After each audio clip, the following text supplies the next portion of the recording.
Салам достор, тарапит жана тарапица деген сөздөрдүн айырмасын билесиздерби? Тарапит дей турган болсок, бул бирөөнү шаштыруу. Шаштыруу, бирөөнү бол деп шаштыруу. Ал эми тарапица болсо, бул шашылуу. Өзүңүз бир жака шашылып аткан болсоңуз, тарапица значит. Мисал үчүн, я тараплю, мен шаштырып жатам. Я тараплюс, мен шашып жатам. Я тараплюс десек, мен шашып жатам. Я тараплю, сы жок боло турган болсок, мен шаштырып жатам.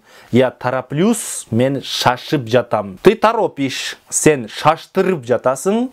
Ты торопишься, сен шашылып жатасың. Ты торопишься, сен шашылып жатасың. Он, она торопит, ал шаштырып жатат.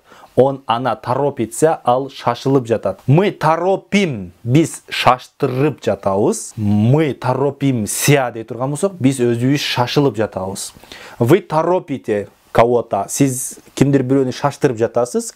Торопите, сиз шаштырып жатасыз. Вы торопитесь, сиз шашылып жатасыз. Өзүңүз шашылып жатасыз. Они торопят, алар шаштырып жатышат. Они торопят, алар шаштырып жатышат. Они торопятся, алар шашып жатышат. Они торопятся, алар шашып жатышат. Мисал үчүн, мисал түзөбүз. Я тороплю вас. Мен сиздерди шаштырып жатам. Мен сиздерди шаштырып жатам. Извините, я тороплюсь. Кечиресиз, мен шашылып жатам. Извините, я тороплюсь. Кечиресиз, мен шашылып жатам. Ты торопишь меня. Сен мени шаштырып жатасың. Ты торопишься. Сен шашып жатасың. Ты торопишься. Сяны койсок, сен шашып жатасың өзүң.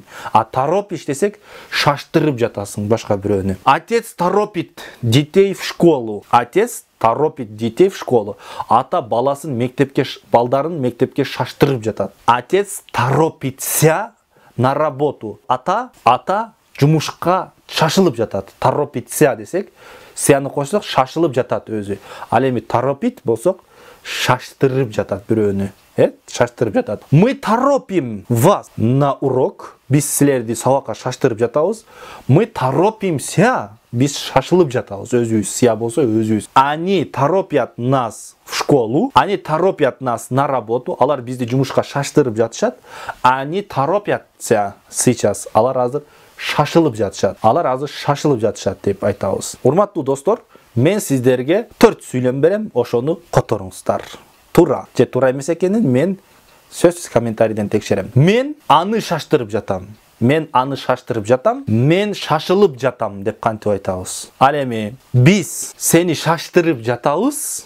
Биз сени шаштырып жатабыз. Ал эми биз шашылып жатабыз деп кантип айтабыз. Шашылып жатабыз деп кантип айтабыз. Сөзсүз белгилеп калтырыңыз. Туура же туура эмес экенин мен текшерем. Кийинки сабактан жолугушканга чейин.